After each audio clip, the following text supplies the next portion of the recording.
Gita LLB ধারাবাহিকের আজকের পর্বে ধারাবাহিকের শুরুতে আমরা দেখতে পাই অগ্নিজিৎ মুখার্জি গীতাকে ড্রয়িং রুমে ডাকে এবং গীতা এসে বলে, কি হয়েছে, আপনি কি আমাকে আবার ধমক দিবেন? অগ্নিজিৎ মুখার্জি বলে, আমি সম্পর্কে তোমার শ্বশুর হই, তাই ধমক দিতেই পারি। আমি তোমার জন্য 5 পিস ইলিশ মাছ রান্না করে রেখেছিলাম, সেটা খাওনি কেন? গীতা বলে, আমি অতগুলো খাবো কিভাবে? আমি কখনো অতগুলো খেতে পারি না। তাছাড়া আমাকে দেখে আপনার কি মনে হয় আমি কখনো অতগুলো খাবার একসাথে খেয়েছি? একটু পর সেখানে এলিন এবং মেহেক এসে বলে, সকাল সকাল আবার শুরু হয়ে গেছে শ্বশুর বৌমার সেই ঝগড়া। তখন অগ্নিজিৎ মুখার্জি বলে, ঝগড়া করছি তো কি হয়েছে, আমরা আদালতে কোর্টে ঝগড়া করব, এমনকি বাড়িতেও।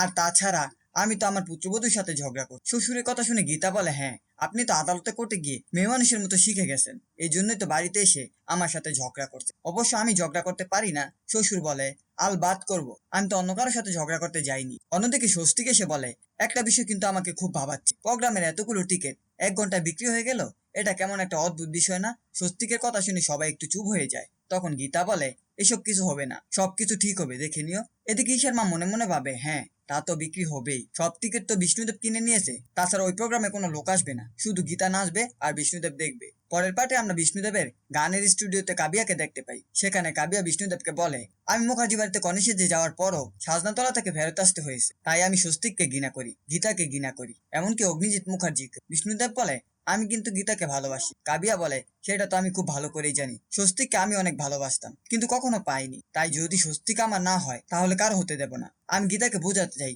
না পাওয়া যন্ত্রণাটা কতটা।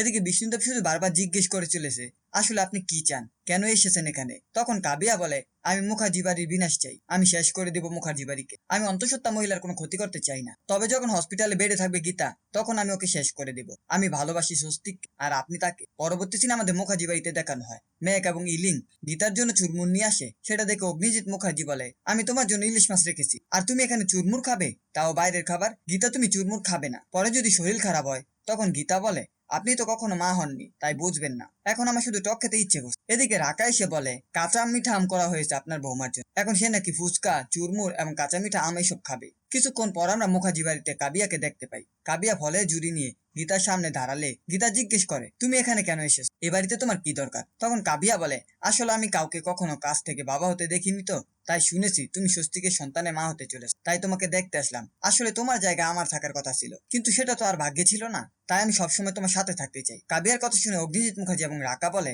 তোমার এখানে থাকা লাগবে না, এ বাড়িতে অনেক লোক আছে, তারা গীতাকে দেখে রাখবে। এদিকে গীতা বলে, যদি এখানে থেকে আমার পাশে থাকতে চাই তাহলে তোমরা নিষেধ করো না। কাবিয়া গীতাকে জড়িয়ে ধরে আর মনে মনে বলে, আমি তোমাকে এভাবেই শেষ করে দেব, আমি তোমাকে ঘৃণা করি, আমি নিজে যতটা যন্ত্রণা পেয়েছি তার থেকে বেশি যন্ত্রণা দিয়ে তোমাকে আমি মারবো। পরের পাটে আমাদের কাবিয়ার বাড়িতে দেখানো হয় কাবিয়ার বৌদি পদ্মা তার শাশুড়িকে বলে, আপনি কি জানেন আপনার মেয়ে কোথায়? তখন তার শাশুড়ি বলে, আমার মেয়ে কোথায় গেছে, কি করছে সেটা নিয়ে তোমাকে ভাবতে হবে না, ও যেটা করছে সেটা করতে দাও। মুখার্জি বাড়ি থেকে ও কোণে সেজে ফিরে এসেছে, বুঝতে পারছো না ও কতটা কষ্ট পেয়েছে?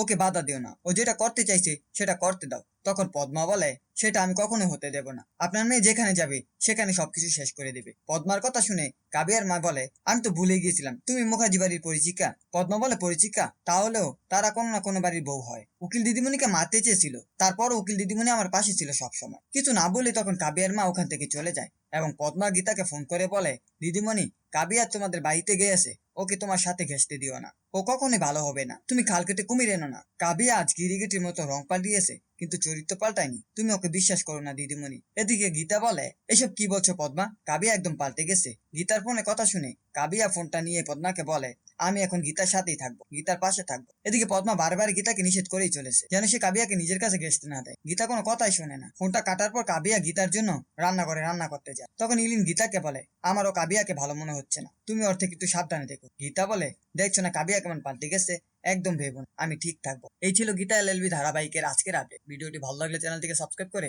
পাশে থাকা বেল আইকনটি অন করুন।